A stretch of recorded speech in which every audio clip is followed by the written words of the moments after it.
This is the Music History In-Depth podcast for January 22nd through the 28th. On this week's show, Led Zeppelin terrorists take over a radio station, Adele drops 21 in the UK, we celebrate the life of the prince of his generation, and Hollywood caters a recording session for a charity song about famine relief.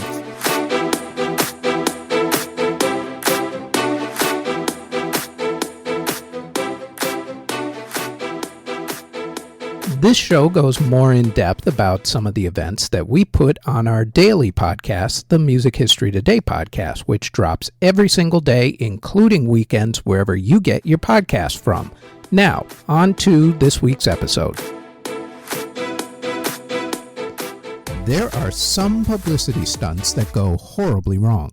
For example, Disco Demolition Night back in 1979 in Chicago, Illinois. And then there are some publicity stunts that are so brilliantly simple that they actually work. This would be one of those. See, back in 1991, radio station KLSK-FM in Albuquerque, New Mexico was in a bit of a bind. It played New Age music, which was fine because they had a dedicated following. There were a couple of problems with this, though. The first was that while its following was dedicated, it was kind of small. Therefore, the station wasn't making any money. The second was that the station was years ahead of the trend, as New Age music didn't become all the rage until the mid-1990s.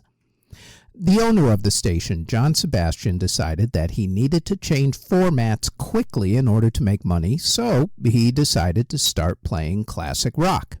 Makes sense. Now, he needed to draw attention to the station, so he decided to announce the change in format by playing a single song for 24 hours straight.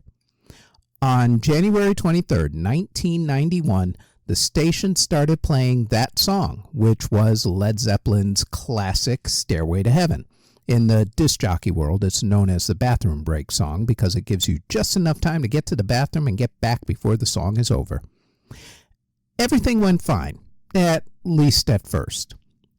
See, the problems began because Sebastian never actually told anybody in the city that the format was changing and that they would be playing Stairway to Heaven nonstop.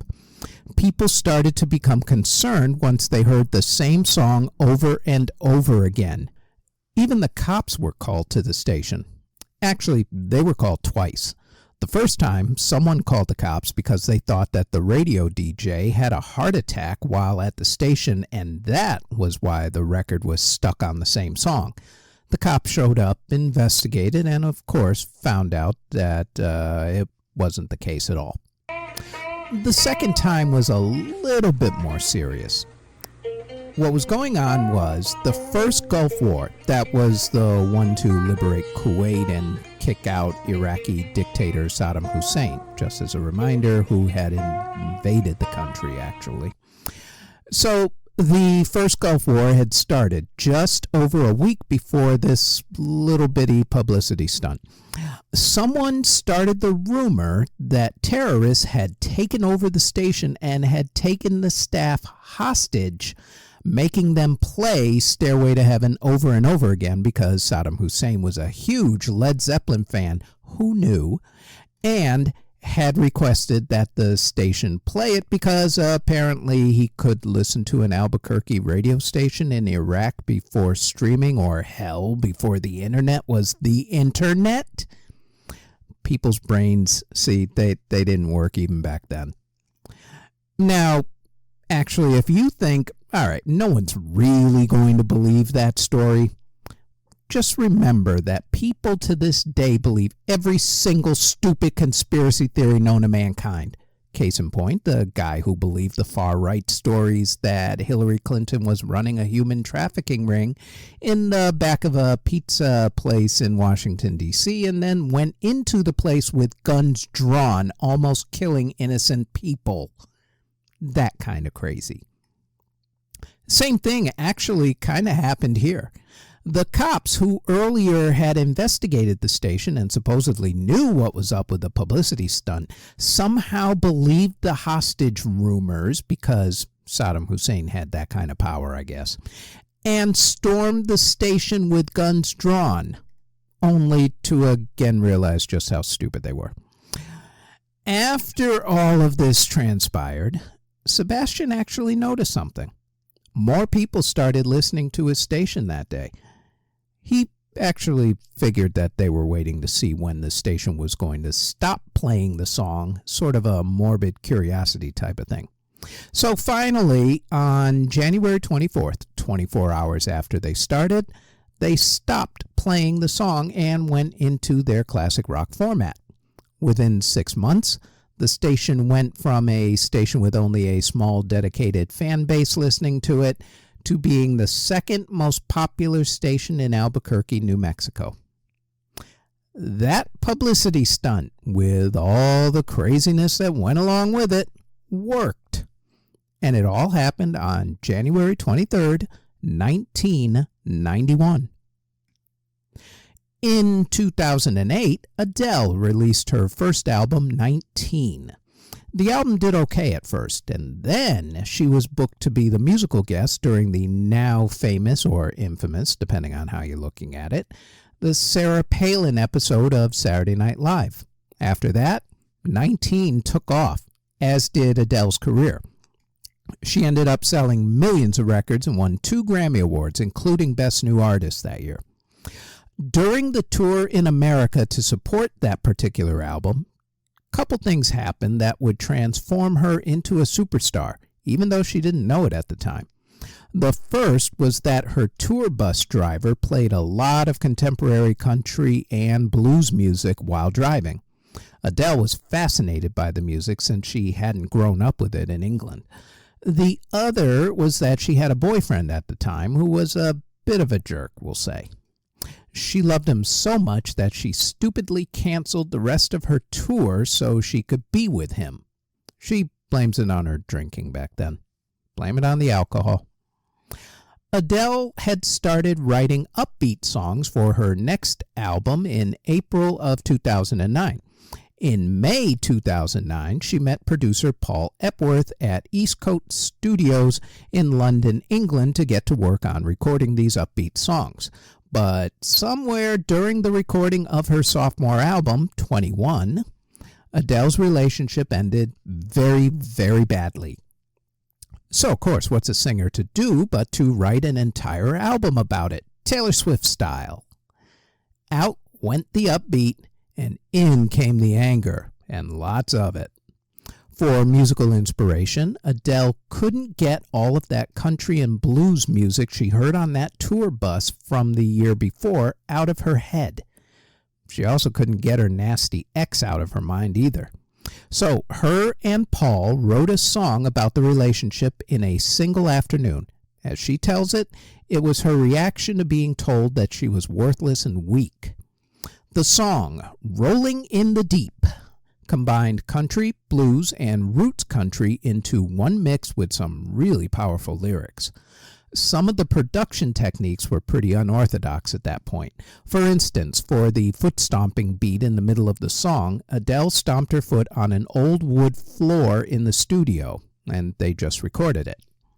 So by the time the recording sessions for the album were completed in October of 2010, Adele had finalized 11 songs for the original release: Rolling in the Deep, Rumor Has It, Turning Tables, Don't You Remember, Set Fire to the Rain, He Won't Go, Take It All, I'll Be Waiting, One and Only, a cover of the Cure's song, Love Song, and Someone Like You. Other reissues have included songs I Found a Boy, a cover of the Steel Drivers song If It Hadn't Been for Love, and a cover of Brandi Carlile's song Hiding My Heart. In addition to Paul Epworth, Adele also worked with producers Jim Abbas, the legendary Mr. Rick Rubin, Fraser T. Smith, One Republic frontman Ryan Tedder, who's actually a really good producer, and Dan Wilson.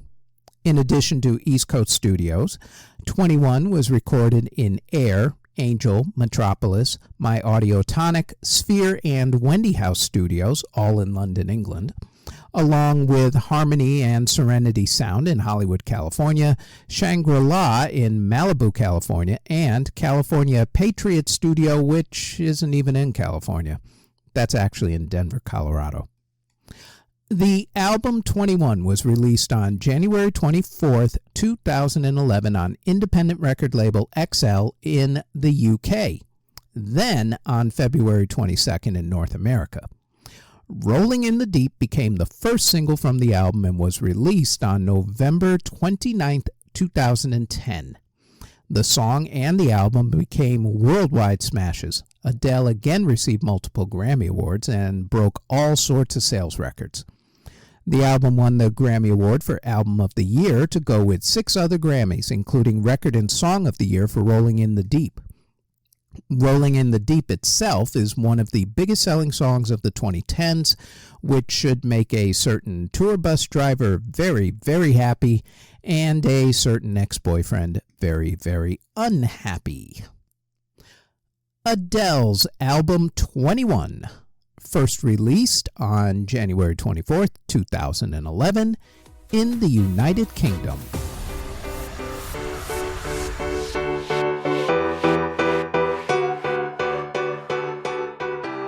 Before we go any further, we'd like to tell you about our other podcasts. The Music History Today podcast goes over the daily events in music history and drops daily, including weekends, on YouTube and wherever you get your podcasts. There's also the Music Halls of Fame podcast, which talks about a member of the Rock and Roll Hall of Fame, along with other Music Halls of Fame's museums and walks of fame. The Music Halls of Fame podcast drops every Thursday and can also be found on YouTube and wherever you get your podcasts. Now, back to this podcast.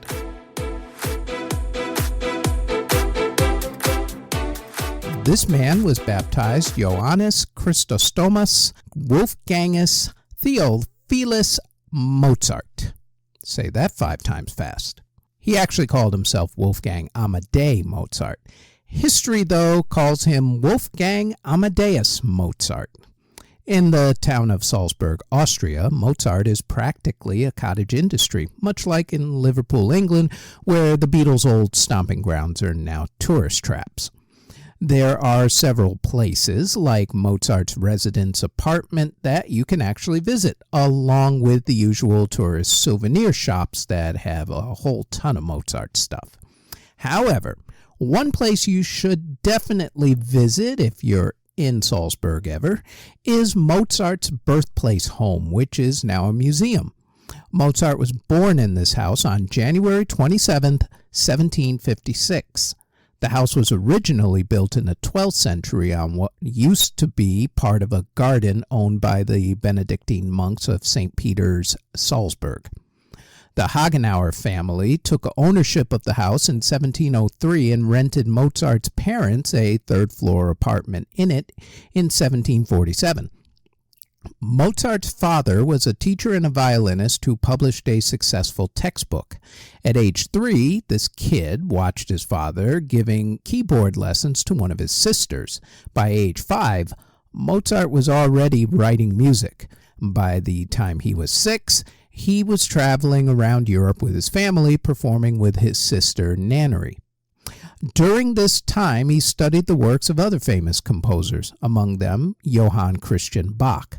By age 8, he had already written his first symphony. When he was 17, Mozart was appointed a court musician by the ruler of Salzburg. He actually hated working there, mainly because the ruler paid cheaply. In fact, throughout his career, despite all the music he wrote, he never really made a ton of money until he got, pretty much close to the end. By the time he hit 20, like most guys that age, he quit his job in Salzburg to go, find himself, as it were. Mozart went to Paris, France, where he was offered a job that paid him 3 times what he had made in Salzburg, but he turned it down.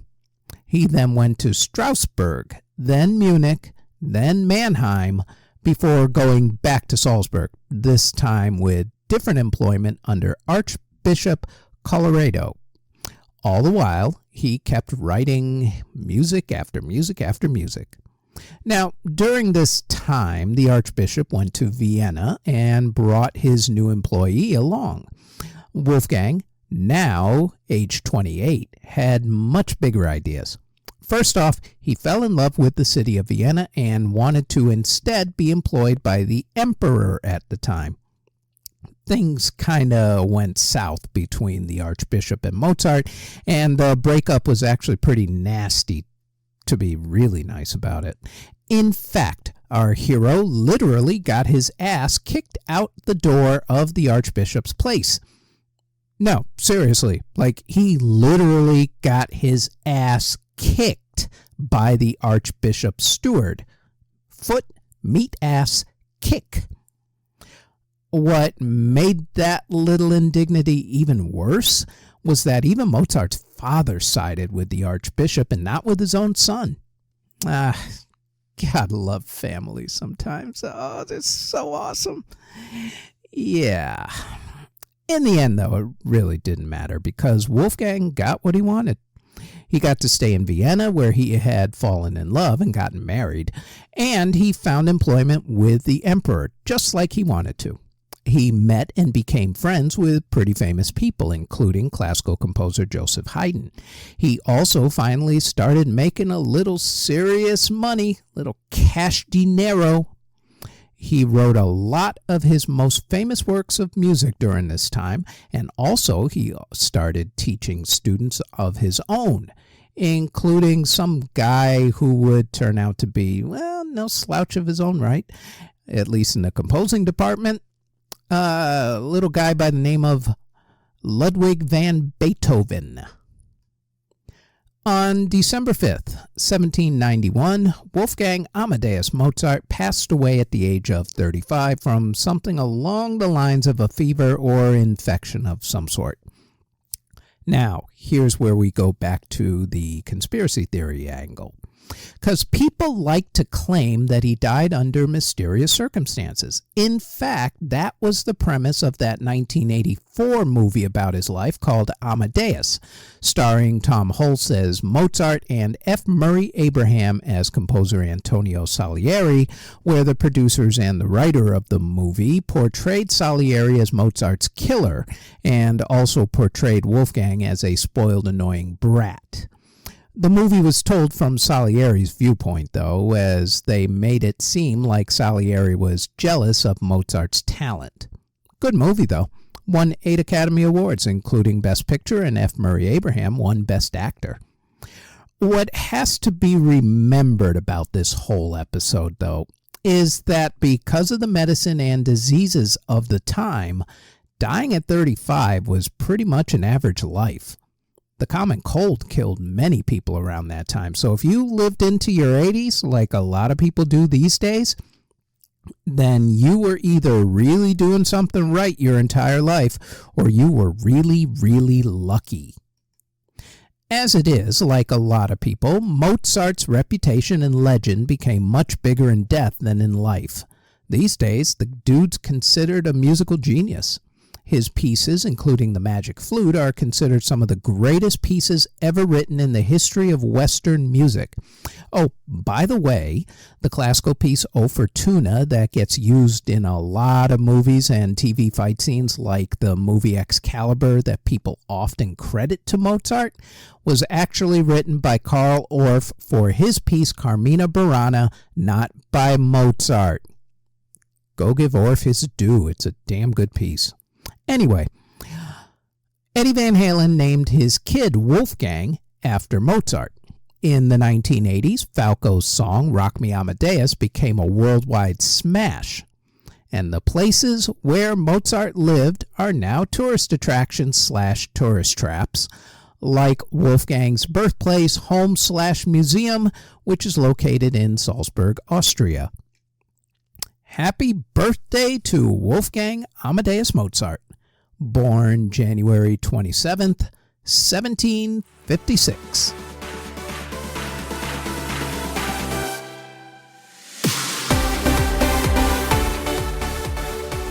Before before we get to our next story, there are some honorable mentions that we should talk about. First up, on January 26, 1962, the song The Twist by Chubby Checker ended its run at number 1 on the Billboard Singles Chart. To date, it is the only song by the same artist to hit number 1, fall completely off the chart, then come back and hit number 1 again with the same song and not a different version of that song. Other honorable mentions include on January 27, 1970, when John Lennon wrote and recorded the song Instant Karma on the same day. On January 24, 1970, Dr. Robert Moog introduced the world to the Mini Moog synthesizer. On January 22, 1987, Pennsylvania lawmaker R. Bud Dwyer committed suicide during a press conference the day before he was being sentenced on bribery charges. His public suicide inspired Filter's 1995 song, Hey Man, Nice Shot. On January 26, 2020, 18-year-old Billie Eilish became the youngest person, the first female, and the second person overall to sweep all 4 of the major Grammy Award categories, along with becoming the youngest person to win Album of the Year.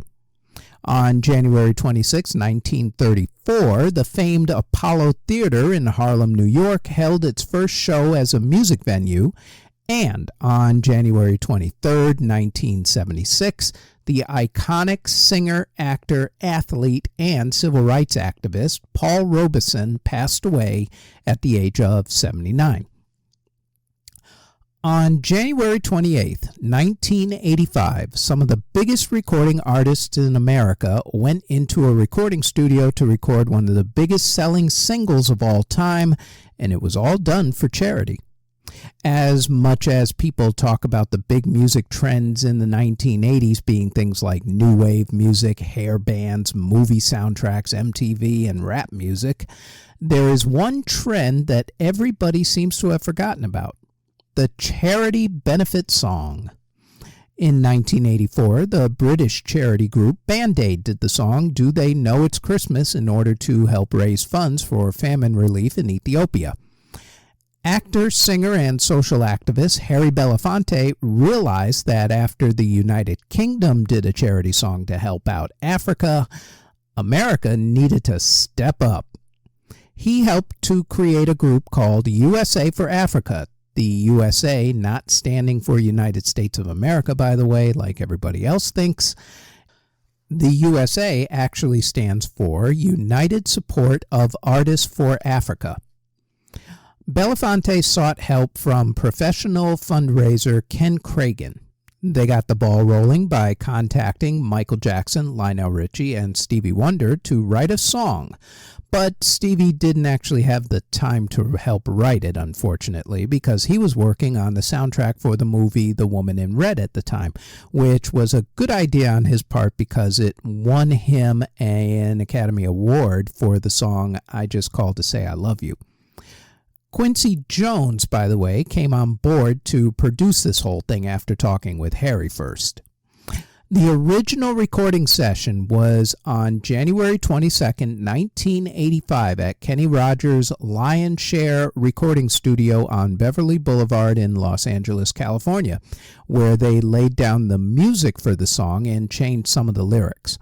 The band was John Barnes, Michael Omartian, and Greg Fillinganes on keyboards.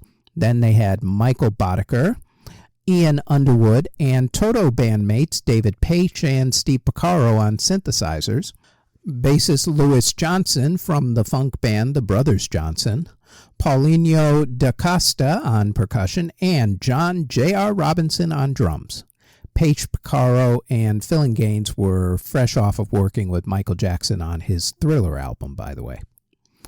Once the music tracks were accomplished, copies of the cassette were delivered on January 24th to the artists who had agreed to participate so that they could first learn their lines. Yes, kids, they had to send copies of the song out on cassette by messenger because there was no such thing as email and cloud storage or hell, the internet, for mass use then. How music ever got made in such Byzantine times is beyond me. The world may never know. Anywho, on January 28, 1985, the now famous recording session for the song took place. Security had to be tight, and the location, A&M Recording Studios in Hollywood, had to be kept secret, as did the location for the musician recording session 6 days earlier. That night, the American Music Awards were being held, so everybody would be in town. A lot of artists wanted to be a part of the recording session, but some of them had to be turned away. Some artists, most famously Prince, declined to record, although in Prince's case, he donated a song called For the Tears in Your Eyes for the We Are the World album that came out later in the year. Eddie Murphy was supposed to be there as well, but he decided that working that night on his song Party All the Time was much more important, so he said no. And then, according to an interview he later gave, he found out what a big deal this whole thing was and felt like a complete idiot for not showing up. Good for him. The artists were greeted by a sign to the recording studio that said, "Leave your egos at the door," quote unquote. Most actually did. There were some problems, though, like when country music star Waylon Jennings objected to a few lines being sung in Swahili that Stevie Wonder had added to the lyrics last minute, and, well, Waylon walked out of the studio. Some other artists actually didn't like the idea either, so the lines were dropped and Jennings came back. The recording session started at 10:30 that night, since the award show had ended somewhere around 8 o'clock-ish that night. And the recording session ended at 8 o'clock the next morning. The group was addressed by Sir Bob Geldof, who had spearheaded Band-Aid's Do They Know It's Christmas and would later put the Live Aid charity concerts together. Then everybody got down to business. The group reads like a who's who of American music in the 1980s. Not only did you have Michael Jackson and Lionel Richie, but you also had Bruce Springsteen, Bob Dylan, Stevie Wonder, Paul Simon, Tina Turner, Willie Nelson, James Ingram, Dionne Warwick, Kim Carnes, the entire band from Huey Lewis and the News, Daryl Hall and John Oates, back when they were talking to each other, Steve Perry, Cyndi Lauper, Billy Joel, Kenny Loggins, Kenny Rogers, Ray Charles, Diana Ross, most of the Jackson family, Waylon Jennings, Bette Midler, the Pointer Sisters, Smokey Robinson, Sheila E., Lindsey Buckingham, Jeffrey Osborne, Harry Belafonte, of course, and Dan Aykroyd. I'm honestly not sure why Aykroyd was even there, but whatever, he was there. The single was released on March 8, 1985, to mixed reviews from critics. The point of the song actually was the message and what the song would do, as opposed to whether the song was any good. For the record, I didn't like the song either, especially when it came out. I thought at that point, and I actually kind of still think, that it's a pretty cheesy song with some pretty cheesy lyrics. But it was for a good cause, so I bought one. I still actually have my 45 copy as well. We Are the World did not debut at number one, like a lot of songs would these days, because the way the chart was situated at that time. It was actually debuting at number 21 when it first came out, and then went to number 5 the next week, becoming the first single to hit the top 5 in the second week after the Beatles did it with Let It Be in 1970. Then We Are the World got to number 2 the week after that, and then finally it hit number 1 a week after that.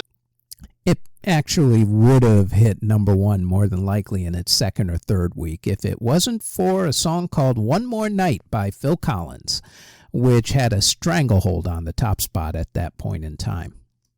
We Are the World eventually became a smash single, selling over 800,000 copies in its first 3 days and becoming the fastest-selling song in music history. Also, despite the fact that both the critics and myself thought that the song was a little too cheesy kumbaya-ish, We Are the World won 4 Grammy Awards the very next year, including Record and Song of the Year. It also helped to continue the charity single and concert craze that started the year before with Band-Aid and then went on with the Live Aid concerts, the song That's What Friends Are For to help fund AIDS research, and the list goes on and on. There are a couple additional things about all of this. First off, what this song, Band-Aid song and Live Aid, failed to deal with at the time was the issue of what created the famine to begin with, a repressive regime ruling Ethiopia.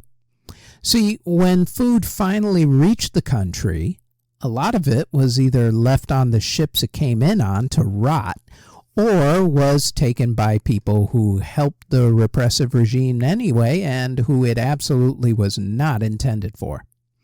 Also, what I personally thought was pretty tasteless was that while Band-Aid's recording session was bring your own lunch because, let's see here, checks notes, it was a song about people being hungry.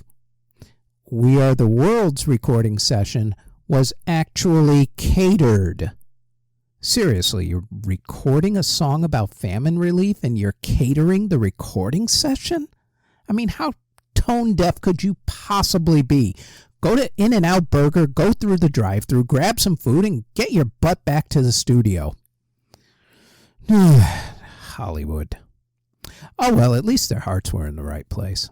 You can actually watch a brand new documentary that just came out on the recording of the song on Netflix.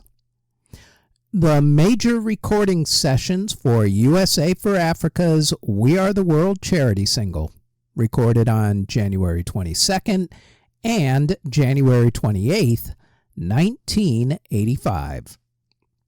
And that is it for the Music History In-Depth podcast for January 22nd through the 28th. Thanks for listening.